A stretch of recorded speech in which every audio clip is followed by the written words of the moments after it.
Welcome to tea news. నేను సింధూర. ఇక అప్డేట్స్ చూసే ముందు హెడ్లైన్స్ చూద్దాం.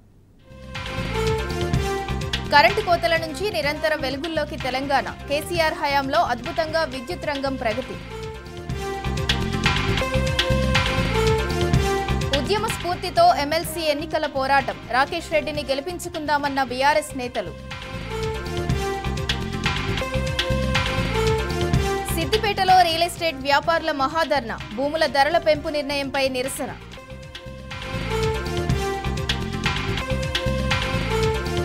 కేదార్నాథ్లో హెలికాప్టర్ సేవల పేరుతో మోసం. గద్వాల న్యాయవాదులకు టోకరా.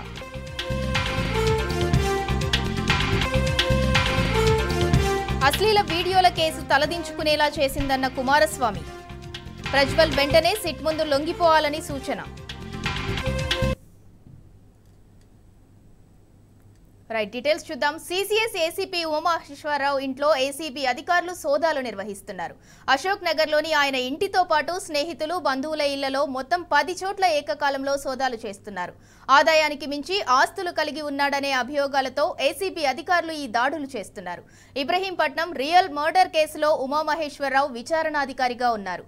అయితే ఆ కేసులో నిందితుడు మట్టారెడ్డి నుంచి ముడుపులు తీసుకున్నాడనే ఆరోపణలతో అప్పటి సిపి ఉమామహేశ్వరరావును సస్పెండ్ చేశారు.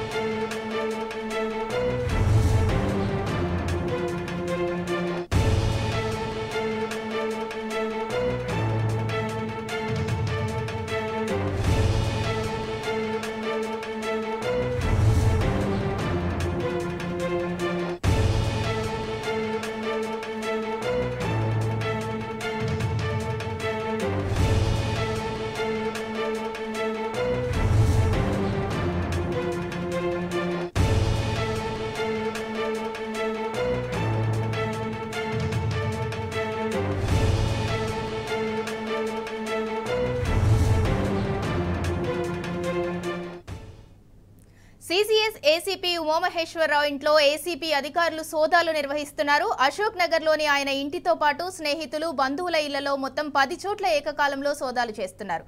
ఆదాయానికి మించి ఆస్తులు కలిగి ఉన్నాడనే అభియోగాలతో ఏసీబీ అధికారులు ఈ దాడులు చేస్తున్నారు. ఇబ్రహీంపట్నం రియల్ మర్డర్ కేసులో ఉమామహేశ్వరరావు విచారణాధికారిగా ఉన్నారు. అయితే ఆ కేసులో నిందితుడు మట్టారెడ్డి నుంచి ముడుపులు తీసుకున్నాడనే ఆరోపణలతో అప్పటి సిపి ఉమామహేశ్వరరావును సస్పెండ్ చేశారు.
సైబర్ క్రైమ్ లో కేటగాళ్లు తెలంగాణ డీజీపీని సైతం వదలలేదు. డీజీపీ రవి గుప్తా ఫోటోను వాట్సాప్ డీపీగా పెట్టుకుని దుండగుడు ఓ వ్యాపారవేత్తను, ఆయన కూతుర్ని బెదిరించాడు.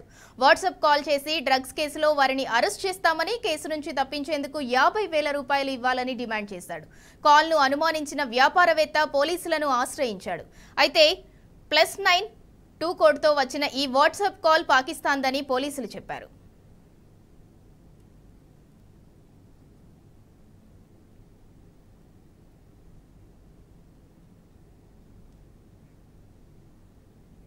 సంచలనం సృష్టించిన బెంగళూరు రేవ్ పార్టీ కేసులో కీలక పరిణామం చోటు చేసుకుంది. పార్టీ ఏర్పాటు చేసిన వాసుపై పోలీసులు కేసు నమోదు చేశారు. కాగా రేవ్ పార్టీలో దొరికిన వీఐపీల పేర్లను ఎఫ్ఐఆర్లో చేర్చకుండా వేరే వారిని ఎఫ్ఐఆర్లో చేర్చినట్లు ఆరోపణలు వస్తున్నాయి. అటు పార్టీలో డ్రగ్ షెడ్లర్లు సిద్దికి, రణధీర్, రాజ్ కూడా పాల్గొన్నారు. ఈవెంట్కు అరుణ్ ఇన్ఛార్జిగా ఉన్నాడు. పార్టీ ఇచ్చిన వాసుతో పాటు వీరందరినీ పోలీసులు అదుపులోకి తీసుకున్నారు.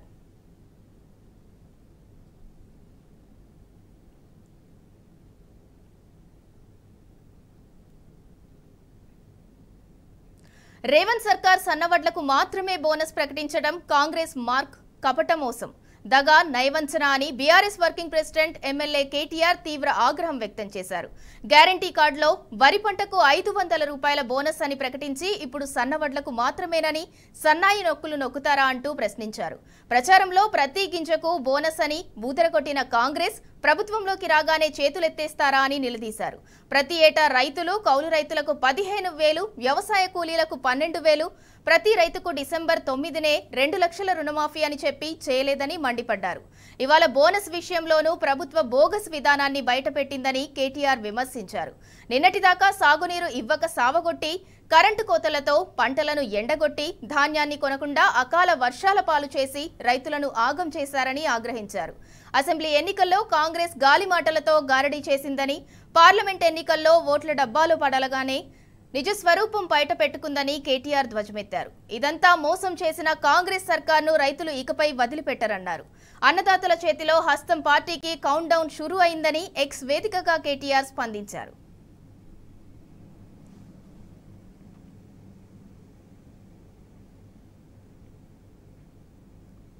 4 నెలలుగా పెండింగ్ లో ఉన్న నర్సింగ్ ఆఫీసర్ల జీతాలను తక్షణం చెల్లించాలని హరీష్ రావు డిమాండ్ చేశారు. బీఆర్ఎస్ ప్రభుత్వ హయాంలో జరిగిన 7,000 మంది నర్సింగ్ ఆఫీసర్ల రిక్రూట్మెంట్ ఘనతను తన ఖాతాలో వేసుకున్న కాంగ్రెస్ ప్రభుత్వం 4 నెలలుగా వారికి జీతాలు మాత్రం చెల్లించడం లేదని ఆవేదన వ్యక్తం చేశారు. ఎల్బీ స్టేడియం వేదికగా అట్టహాసంగా నియామక పత్రాలు అందించి గాలికి వదిలేసింది తప్ప వారి జీతభత్యాల గురించి అస్సలు పట్టించుకోవటం లేదని మండిపడ్డారు. దీంతో డైరెక్టరేట్ ఆఫ్ మెడికల్ ఎడ్యుకేషన్ పరిధిలో నియమితులైన 4,000 మంది నర్సింగ్ ఆఫీసర్లు ఆర్థిక ఇబ్బందులు ఎదుర్కొంటున్నారన్నారు. ప్రతి నెల 1వ తేదీన జీతాలు చెల్లిస్తున్నట్లు లేని గొప్పలు చెప్పుకుంటున్న కాంగ్రెస్ ప్రభుత్వం ఇప్పటికైనా వాస్తవాలు గుర్తించాలని సూచించారు.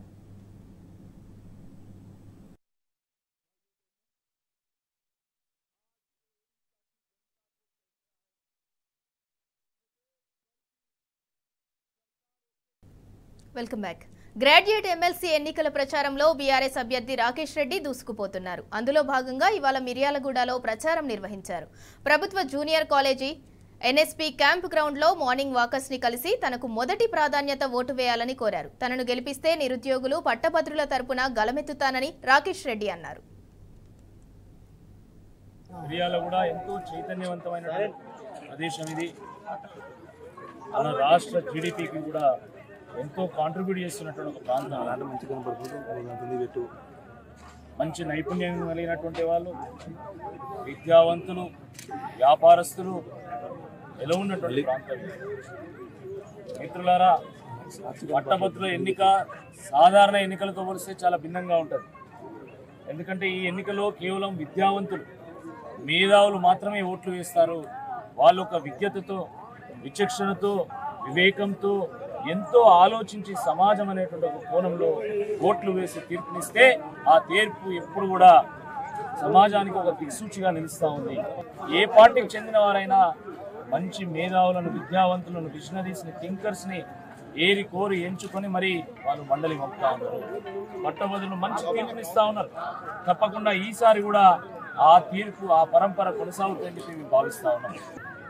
మీ అందరికీ తెలుసు ఈ రాష్ట్రంలో ఏ సందర్భంలో కాంగ్రెస్ పార్టీ ప్రభుత్వంలోకి వచ్చింది. కానీ ఒకవేళ ఇప్పుడు కాంగ్రెస్ పార్టీ ఎమ్మెల్సీ అభ్యర్థి ఓడిపోయినా ఆ ప్రభుత్వానికి వచ్చేటువంటి ముప్పు ఏం లేదు. ఆ ప్రభుత్వం 5 ఏళ్ళు కొనసాగుతుంది.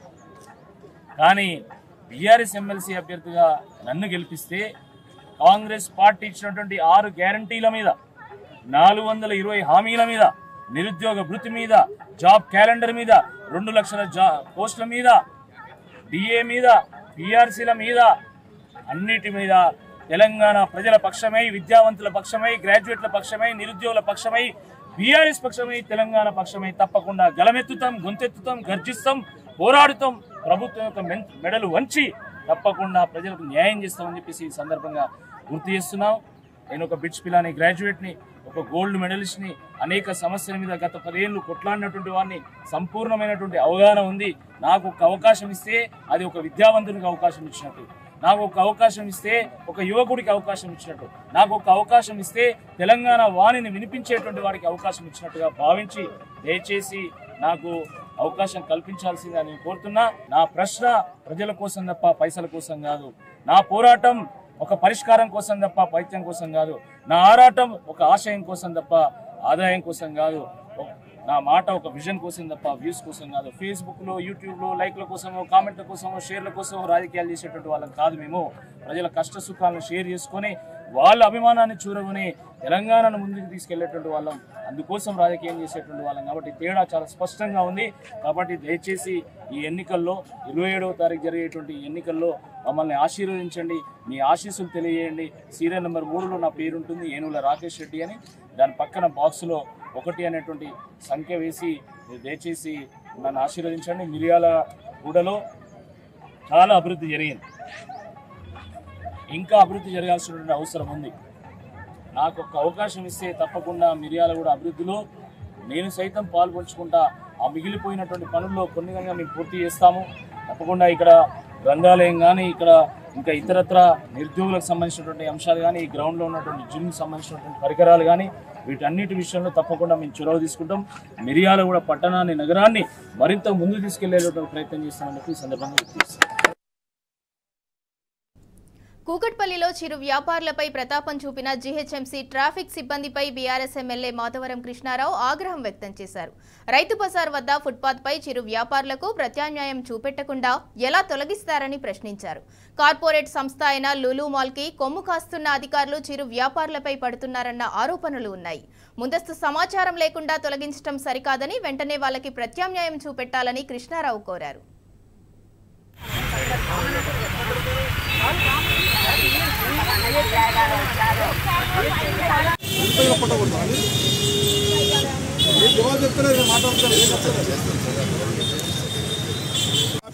చెప్పండి. నేను అడుగుతున్నాను ఇప్పుడు అన్న, మీ నేను అడుగుతున్నా. ఈ ఫోన్ ఉన్నాక బండి అన్న కొత్త అన్న ఫోన్ ఉంది, లోపల కొత్త హైటెన్షన్ లైన్ 11 kV అది లోపల పోయి బండి చేయగలుగుతావా?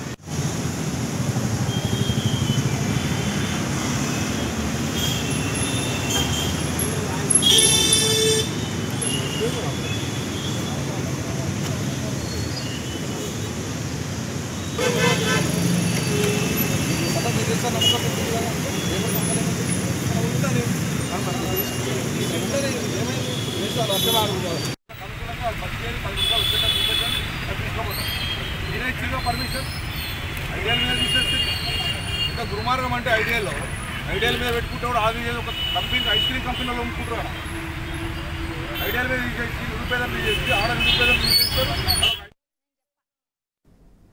కాంగ్రెస్ ప్రభుత్వం మరోసారి మాట తప్పింది. అధికారంలోకి రాగానే జాబ్ క్యాలెండర్ అమలు చేస్తామని ఇప్పుడు ఆ పని చేయటం లేదు. 2 లక్షల ఉద్యోగాల భర్తీకి విధించిన డెడ్లైన్ దగ్గర పడుతున్నా కాంగ్రెస్ నాయకుల్లో చలనం మాత్రం లేదు.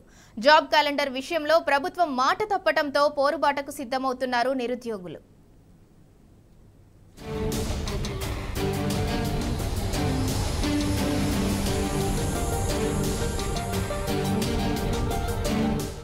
ఎన్నికలకు ముందు నోటికొచ్చిన హామీలిచ్చిన కాంగ్రెస్ మొదటి హామీనే అట్టర్ ఫ్లాప్ అయింది.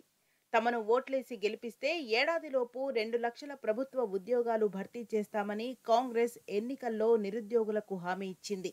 అధికారంలోకి రాగానే జాబ్ క్యాలెండర్ ప్రకటిస్తామని ప్రచారం చేసింది. ఆ మాటలు నమ్మిన లక్షల మంది నిరుద్యోగులు, వారి కుటుంబ సభ్యులు ఆ పార్టీకి ఓట్లేసి గెలిపించారు. అధికారంలోకి వచ్చాక అలవాటు ప్రకారం కాంగ్రెస్ తన హామీలను మర్చిపోయింది.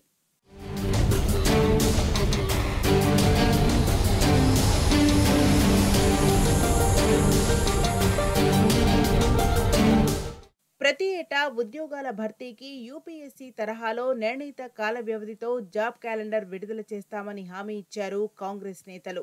ప్రతి ఏటా జనవరి 1న టీఎస్పీఎస్సీ, గురుకుల, పోలీసు, వైద్య నియామక బోర్డులు సంస్థల ఆధ్వర్యంలో జాబ్ క్యాలెండర్లు ప్రకటించేలా చేస్తామని అధికారంలోకి వచ్చింది.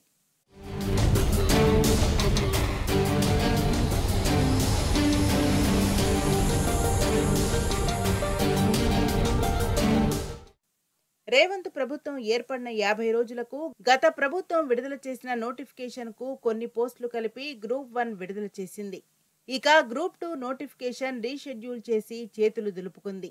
జాబ్ క్యాలెండర్లో మొదటి హామీనే నెరవేర్చలేకపోతే ఇక ఏడాదిలోపు 2 లక్షల ఉద్యోగాలను భర్తీ చేస్తామన్న మాట ఎలా నిలబెట్టుకుంటారని నిరుద్యోగులు ప్రశ్నిస్తున్నారు. గడిచిన అసెంబ్లీ ఎన్నికల్లో ఏదైతే కాంగ్రెస్ పార్టీ చేసినటువంటి అసత్య ప్రచారాలకు ఆనాడు మోసపోయినటువంటి విద్యార్థులు, నిరుద్యోగులు కూడా ఈరోజు పెద్ద ఎత్తున తిరుగుబాటు వచ్చే పరిస్థితి ఈరోజు కనిపిస్తున్నది. గడిచినటువంటి అసెంబ్లీ ఎన్నికల్లో గెలుపొందనీకే ఆనాడు ఉన్నటువంటి నిరుద్యోగులకు, విద్యార్థులకు ఉన్నటువంటి సమస్యలను, వారి యొక్క ఆవేదనలను, వారి యొక్క సాధక బాధకాలను బేస్ చేసుకొని వారి యొక్క ఎమోషన్స్తోని ఆడుకుంటూ అసలు ఆచరణకు సాధ్యం కాకుండా హామీలు ఏదైతే ఇచ్చిరో కాంగ్రెస్ పార్టీ యొక్క తీరును చూస్తూ ఉంటే ఈరోజు నయ వంచనకు గురి చేస్తూ ఉన్నది. గత 10 ఏళ్ల కిందట ఉన్నటువంటి కాంగ్రెస్ పార్టీ ఏ విధంగా మోసపూరితమైనటువంటి రాజకీయాలు చేసిందో ఈ రోజు కూడా అటువంటి రాజకీయాలు తెరలేపనున్నది. ఎందుకంటున్నా అంటే గత అసెంబ్లీ ఎన్నికల ప్రచార సభల్లో ఎక్కడైనా రేవంత్ రెడ్డి గాని, కాంగ్రెస్ పార్టీ అగ్రనేత రాహుల్ గాంధీ గాని రాష్ట్రంలో ఉన్నటువంటి వివిధ శాఖల్లో 2,60,000కు పైగా ఉద్యోగాలు ఖాళీ ఉన్నాయి, ఈ ఖాళీలను భర్తీ చేయట్లేదు గత ప్రభుత్వం అనేసి విద్యార్థులను రెచ్చగొట్టి ఆనాడు రోడ్ల మీద ఉద్యమాలు చేయించి, పోరాటాలు చేయించి ఈరోజు ప్రభుత్వాన్ని వచ్చిన తర్వాత ఈరోజు విద్యార్థులను, నిరుద్యోగులను విస్మరించి ఈరోజు కేవలం కార్పొరేట్ వాళ్ళకు బిల్లులు చెల్లించడం మీద గాని, ఇంకో విధంగా దోపిడీ చేయడం మీద మాత్రమే కాన్సన్ట్రేట్ చేస్తా ఉన్నది. కానీ 2023 డిసెంబర్ నాటికి ప్రభుత్వ శాఖల్లో 2,67,316 పోస్టులు ఖాళీగా ఉన్నట్టు గుర్తించామని ఎన్నికల ముందు నిరుద్యోగులను మభ్యపెట్టింది కాంగ్రెస్ పార్టీ. ప్రచార సభలో ఏఐసీసీ నేత రాహుల్ గాంధీ కాంగ్రెస్ అధికారంలోకి వస్తే 2 లక్షల ఉద్యోగాలను భర్తీ చేస్తామని చెప్పారు. కానీ సీఎం రేవంత్ రెడ్డి ఆ దిశగా చర్యలు చేపట్టడం లేదని నిరుద్యోగులు మండిపడుతున్నారు. కాంగ్రెస్ హామీలను నెరవేర్చాలని, లేని పక్షంలో ఊరుకోబోమని హెచ్చరిస్తున్నారు. నమస్తే, Prithvi, ABVP state joint secretary. Congress party ఎన్నికల ప్రచార సభలలో తెలంగాణ రాష్ట్రంలో 2,67,316 ఉద్యోగ ఖాళీలను గుర్తించాము. కాంగ్రెస్ పార్టీ అధికారంలోకి రాగానే 2 లక్షల ఉద్యోగాల భర్తీ ప్రక్రియ చేపడతామని చెప్పేసి స్వయంగా కాంగ్రెస్ నాయకుడు రాహుల్ గాంధీ గారు చెప్పడం జరిగింది. ఇప్పుడున్నటువంటి ముఖ్యమంత్రి రేవంత్ రెడ్డి గారు కాంగ్రెస్ పార్టీ తెలంగాణ రాష్ట్రంలో అధికారంలోకి వస్తే యూపీఎస్సీ తరహాలో జాబ్ క్యాలెండర్ విడుదల చేస్తాం.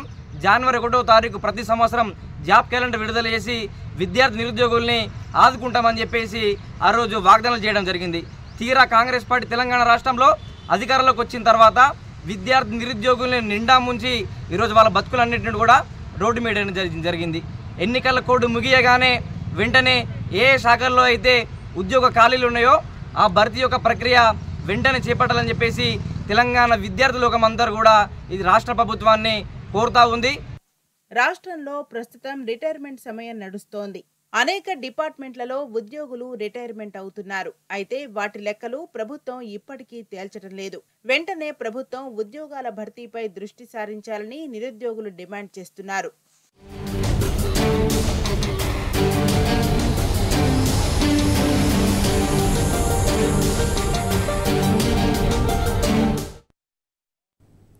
వానాకాలం పంటకు రైతులు సన్నద్ధమవుతున్నారు. వర్షాలు సైతం పడటంతో ముందస్తుగా పంటలు వేసేందుకు సిద్ధమవుతున్నారు రైతులు. అయితే వానాకాలం సాగుపై కాంగ్రెస్ సర్కార్కు ముందు చూపు లేకపోవడంతో రైతులు ఆందోళన చెందుతున్నారు. ఇక సాగుకు ముందు రైతులకు కొట్లాట తప్పదనే అభిప్రాయం వ్యక్తమవుతోంది. విత్తనాల సరఫరాపై ప్రభుత్వం సానుకూలంగా లేదనే అనుమానాలు రైతులు వ్యక్తం చేస్తున్నారు.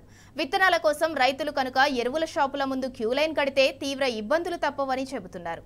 అంతేగాక విత్తనాల కొరత వల్ల నకిలీ విత్తనాల సరఫరా కూడా పెరిగే ప్రమాదం ఉందని విశ్లేషకులు హెచ్చరిస్తున్నారు.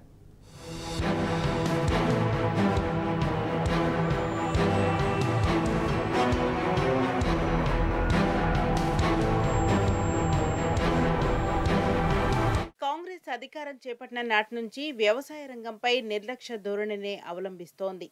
పెట్టుబడి సాయం మొదలుకొని పండిన పంట కొనుగోలు, ఆ పంటకు బోనస్ వంటి అంశాల్లో ప్రభుత్వం సానుకూలంగా వ్యవహరించడం లేదు.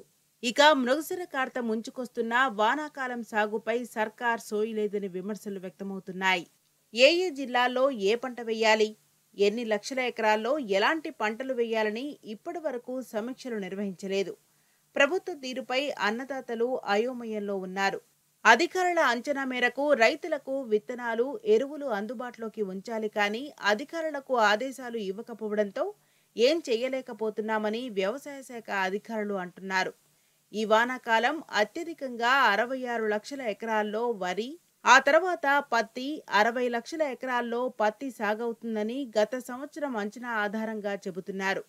అయితే ఈసారి సాగునీటి సమస్య ఎక్కువగా ఉండటం, సమయానికి రైతు బంధు రాక కల్లాల్లోనే ఇంకా ధాన్యం ఉండడంతో వానాకాలం పంటలు ఏం చెయ్యాలో తేల్చుకోలేకపోతున్నామని రైతులు ఆందోళన వ్యక్తం చేస్తున్నారు.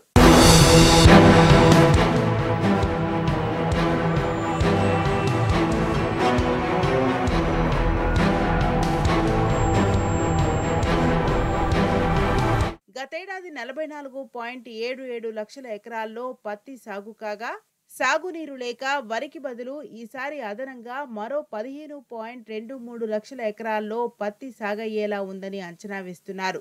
అయితే అందుకనుగుణంగా విత్తనాలు మాత్రం అందుబాటులో లేకపోవడంతో ఆదిలాబాద్ జిల్లాలో రైతులు పత్తి విత్తనాల షాపుల ముందు పడిగాపులు కాస్తున్న పరిస్థితి ఏర్పడింది. ఇదంతా కూడా ప్రభుత్వానికి ముందస్తు ప్రణాళిక లేకపోవడంతోనే ఈ విత్తనాల కొరత ఉందని రైతులు మండిపడుతున్నారు. దీంతో దళారులు నకిలీ విత్తనాలు అమ్ముతూ మోసం చేస్తున్నారని మండిపడుతున్నారు. విత్తనాల కొరత అరికడితే నకిలీ విత్తనాల అమ్మకం ఉందని చెబుతున్నారు. పత్తి విత్తనాలను పూర్తి స్థాయిలో ప్రైవేట్ కంపెనీలే అమ్ముతున్నాయి. అయితే కొన్ని కంపెనీల విత్తనాలనే రైతులు కొనడం జరుగుతుంది. ఆ మేరకు ఆయా కంపెనీ విత్తనాలను అందుబాటులో లేకపోవడంతో నిరాశ చెందుతున్నారు. గత ప్రభుత్వం ముందస్తుగా అంచనా వేసి రైతులకు కావలసిన విత్తనాలను అందుబాటులో ఉంచేది. అంతేకాదు, నకిలీ విత్తనాలు అమ్మితే కఠిన చర్యలు తీసుకోవాలని పోలీస్ శాఖకు ప్రత్యేకంగా ఆదేశాలు జారీ చేశారు.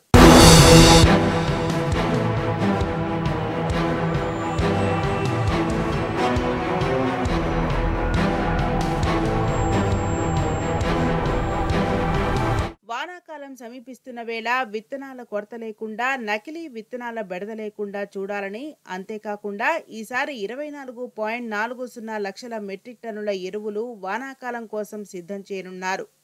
అందులో 10.40 లక్షల మెట్రిక్ టన్నులు యూరియా, 10 లక్షల మెట్రిక్ టన్నుల ఎన్పికేను రైతులకు అందుబాటులో ఉంచాలని ప్రభుత్వాన్ని డిమాండ్ చేస్తున్నారు. ఈ వానాకాలం సీజన్కు 19.39 లక్షల క్వింటాళ్ల విత్తనాలు అవసరమని నిర్ణయించారు. పత్తి విత్తనాలు 54,000 క్వింటాళ్లు అవసరం.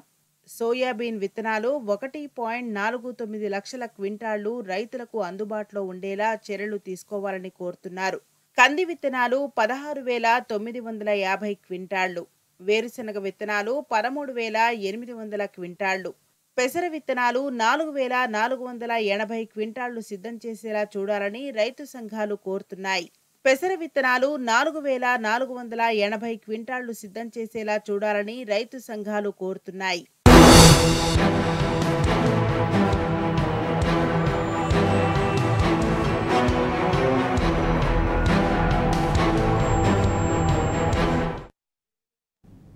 మేడ్చల్ జిల్లా జవహర్ నగర్ మున్సిపాలిటీలో డ్రైనేజీ లీకింగ్ సమస్య ప్రజలను వెంటాడుతోంది. న్యూ ఎన్టీఆర్ నగర్ కాలనీలో డ్రైనేజీ పొంగి పొర్లుతున్నా అధికారులు పట్టించుకోవటం లేదు. కార్పొరేటర్ రోజా శ్రీనివాస్ దృష్టికి సమస్యను తీసుకెళ్లినా ప్రయోజనం లేకుండా పోయిందని స్థానిక ప్రజలు ఆరోపిస్తున్నారు. డ్రైనేజీ దుర్గంధంతో కాలనీ వాసులు తీవ్ర ఇబ్బందులు ఎదుర్కొంటున్నామని, వెంటనే సమస్యను పరిష్కరించాలని ప్రజలు కోరుతున్నారు.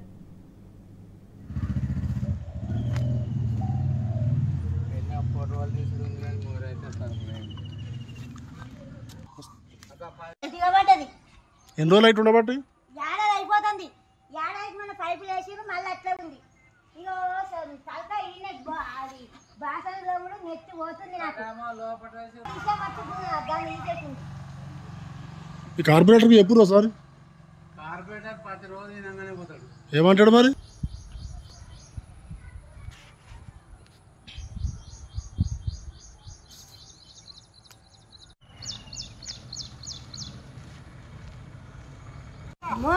వాసన వస్తుంది సారు, మొత్తం యాదలు అయిపోతుంది. మాకు చేసేటోళ్ళు లేరు, ఏం లేదు, చేసినా కానీ అట్లా ఉంటుంది. మొన్న బిగబడ్డది, ఏం పట్టించుకుంటలేరు, ఏం లేక మేము చచ్చిపోతున్నాము.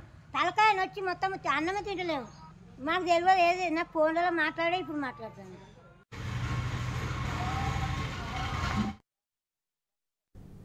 ఇవి bulletin updates. Keep watching tea news.